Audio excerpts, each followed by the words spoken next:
Good day, this is Ray. Today is Saturday, November 21st, 2020, and for me, another day of social distancing.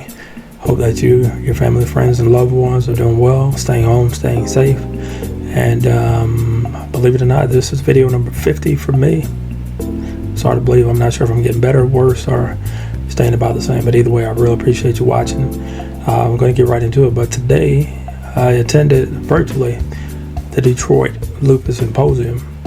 It's in the books, so there you go. You should have came. It was great.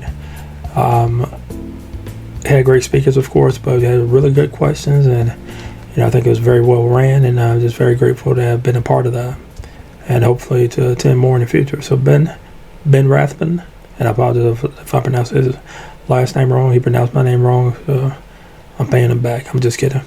But anyway, he discussed the resources that they have available at mylupus.org, and this is it's really positive talk. They have support groups. They have they actually hand out kits for the newly diagnosed. Hopefully, I'll be able to get my hands on one of those. I'm fairly newly diagnosed, and I'll get into my story at a future date. But I was just diagnosed last May, and then I moved cross country and started a different position in my company. I worked previously, but everything's changed, so on and so forth. So I really hadn't learned as much about lupus as I want to. So I'm really trying to grow into that. But anyway, they have a lot of great resources. I'm going to post a link in the description below for their organization, and I definitely look forward to connecting with them more in the future. Cindy Fisk discussed managing your lupus. Now, it's easy for us that have lupus or maybe even any chronic illness to downplay the symptoms. Like when we go to the doctor's office, in my case, the rheumatologist, we talk about some of the symptoms that we face, but other things we don't talk about because we don't think it's pertinent or relevant to our diagnosis. And so a better way to put it really is that we minimize our symptoms. We don't go into great detail, but really we need to tell the whole story. And that's upon us to be very open and honest and transparent about some of the struggles that we're going through. She gave us tools, of course, on how to monitor symptoms, keeping track, and other resources. And all this can be found at usinlupus.com, which, of course, I'll post in the description below. I'll do my research, of course, on that website, and in a future video, I'll talk about it. Not sure if it's going to be this year or next year, but I'm definitely looking forward to learning more about that. My key takeaway from her topic, there were a lot, but I guess it would be that you're not alone. We're not alone in this journey with lupus and chronic illness. Okay, so the next speaker was Deanna Dallinger, and her topic was management of lupus through nutrition. Now, I can be honest, I really suck at this and have a hard time knowing what I can and can't eat. There's a lot of great books and things about it. Her objectives, though, were to discuss creating a well-balanced diet, reducing inflammation. In my notes I put redacting inflammation. Not sure if you needed to know that, but whatever. Prevent nutrient deficiencies, preventing flares, and side effects. So there was way too much information for me to be able to talk about, but she just gave a very great overview of what things we can and can't eat. Good carbs, bad carbs, good cholesterol, bad cholesterol. What fruits to avoid. What foods to avoid, and believe it or not, I can eat cake from time to time. And I'm going to assume that time to time is once a day. So that's going to be me eating cake, not checking my blood sugar, and taking my prednisone, which is terrible for you. Okay, so if you want to learn more about her, you can go to her website, www.deesdailydish.com for more info, and I will post a description and a link below. So my goal, of course, is to get better at diet and cooking in general, and to reduce inflammation, like you said. And then lastly, the speaker, Dr. Donald Thomas, which I knew about previously or prior to doing this symposium, wrote a book called The Lupus Encyclopedia. It's a great book. I'm really just now digging into it. I read the key points to remember at the end of each chapter, and then I'm going to make my way back through the book. But, it's just some really valuable information. He did talk about a Zoom meeting he just recently had with 16,000, I believe, other rheumatologists that was ran, I believe, by the American College of Rheumatology, which is an organization and a website I've referenced in the past. Definitely something you want to bookmark on your laptop, on your tablet, or your phone. Just very relevant information, very timely information.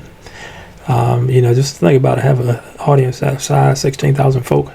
I think the most I've ever spoken to is maybe 50 people on Zoom, and did okay with that. But if you have 16,000, you can just count me out. I'll stop the meeting and go to bed with this right behind me, and that'd be the end of that. So it takes a lot of nerves to speak in front of that many people, whether it's virtually or in person. So he was excited about medications that are soon to be approved or maybe approved for lupus treatment. It's definitely something I need to research more and then be able to discuss with my rheumatologist. But, in his book, he definitely talks about at least one of the medications in there, and that's been listed, I believe.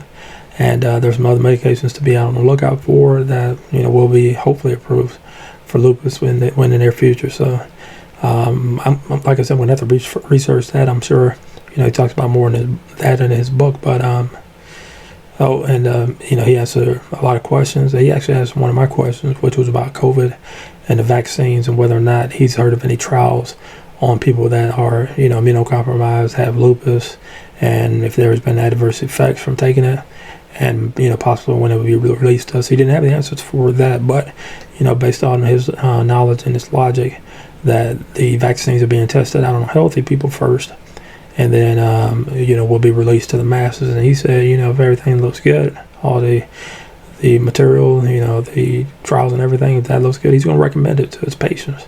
And he's going to go and take it. He's just going to run to the nearest Walgreens, CVS, or wherever he can get it and take it. So that's very encouraging. I don't know where exactly we fall in line, whether it's going to be the frontline workers first, the elderly, the immunocompromised, and people with underlying health conditions, and then the rest of the population. Don't know. But the sooner I can get this thing, the better.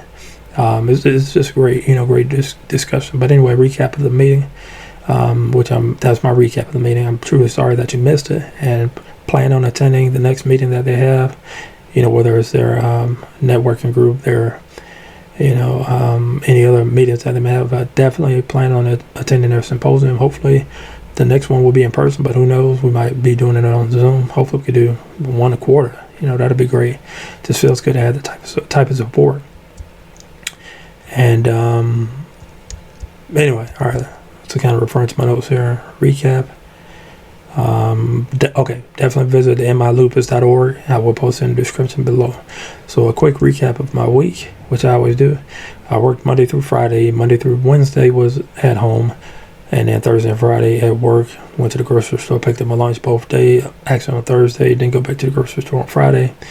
And, just pretty similar to the last week. It's probably the same situation, Monday through Wednesday at home, Thursday and Friday at work. And I think the biggest thing I dealt with really was inflammation and arthritis. And a little bit of nausea, but the nausea passed fairly quickly. Something that I was kind of disturbed about, really, was when I was driving home on Friday. I live in a place where we have a lot of traffic anyway, but it was more than usual. And then I thought to myself, this is a holiday weekend. There might be people who are heading home or coming into town to visit relatives and loved ones, and I kind of wish they didn't, to be honest, because we're in the midst of a pandemic of COVID.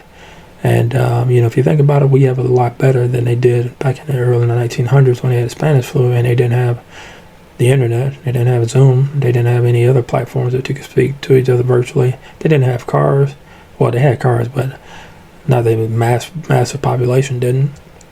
And, they didn't have the system set up for food deliveries like we do. And, I just really want you to keep in mind that COVID is a real thing. If you go and visit your relatives, your family, wear a mask when you're there. And if you have to eat together, I would say eat outside if you can. Just stay socially distant. Get tested before you go, and stay quarantined. If you have been quarantined for 2 weeks, fantastic. If not, be very careful. You don't want to spread this thing around. There are a lot of stories of people who have lost loved ones to this, and I want you to be safe. So, anyway, we have lots of ways to protect each other. We have a social distance, of course, stay away. You've got masks, you got face shields, you've got, of course, common sense of washing your hands and wiping down surfaces and everything. Protect your friends, protect your family, protect your loved one, protect the dude down the street trying to sell you that cologne It smells kind of funny, and that I may or may not have bought when I was a kid. But that's neither here nor there. I'm going to say neither here nor there probably every video, so get used to that.